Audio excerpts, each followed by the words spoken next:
to welcome you all for your second ambassador workshop. The theme for the second ambassador workshop is leadership. First of all, it's Professor Veena. She's also the director in the Sustainable Material Research and Technology Center and University of New South Wales. We'd love to hear how you kind of began your story.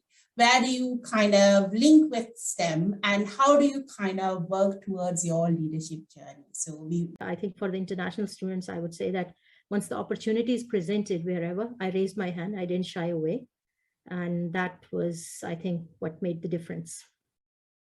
No matter where you're from in the world, as I'm sure we've been hearing and will continue to hear, it doesn't matter where you're from in the world, but I think it's about your journey, what you bring, your own life experiences, and to really kind of say, well, this is what I've learned in my life, and what more can I learn? And it's not just learning about what you learn in your academic career when you're enrolled in a university environment or you're studying in an industrial environment, but it's also about learning where you're also looking at how you're going to give something back to your community. I think early in your career, it's really easy to think that you will wait until you get promoted, especially if you work in corporate land. So I work in corporate and not academia. And it's really easy for early career people to think that they need to wait to be told that they're a manager or promoted before they start thinking about leadership. But those two concepts are very decoupled. You can absolutely be a leader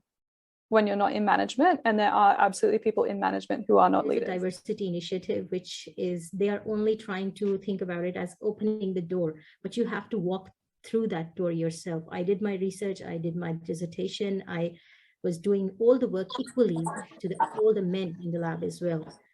Giving the scholarship was something that they provided me a pathway. Otherwise, I would not have been able to come to Australia and do my PhD.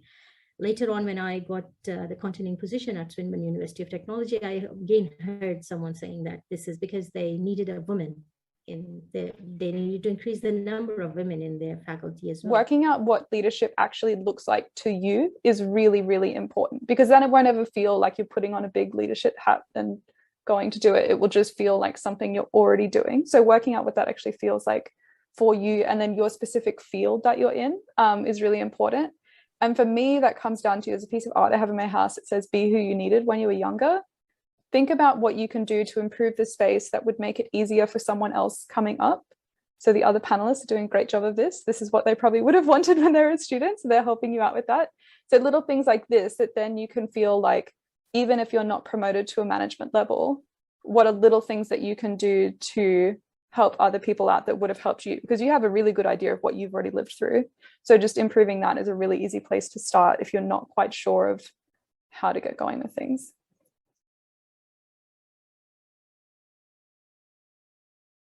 Is your success and happiness actually lies in you. So how do we make a difference? Some of those stats aren't going to change in our lifetime. I'm hoping that they will. But some of the things that we can actually start to make a difference through our own personal empowerment and our own personal leadership journeys as well. So, but there's one obvious thing that we can do, as we see here, that we are making progress. The distance between your dreams and reality is action. And I talk to a lot of women who are waiting for the perfect conditions before they make that next move, whether it's I'm waiting to go for that promotion or for that role, or I'm waiting for something. And I say, what would ready look like to you? And they describe things like, as long as once I finish my degree, or once I get that next piece of qualification, or once I get that first role, or once I make X amount of money, then I can do this. And so I want just to quickly leave you with this, is that waiting for perfect conditions is because the reality is those perfect conditions rarely ever come.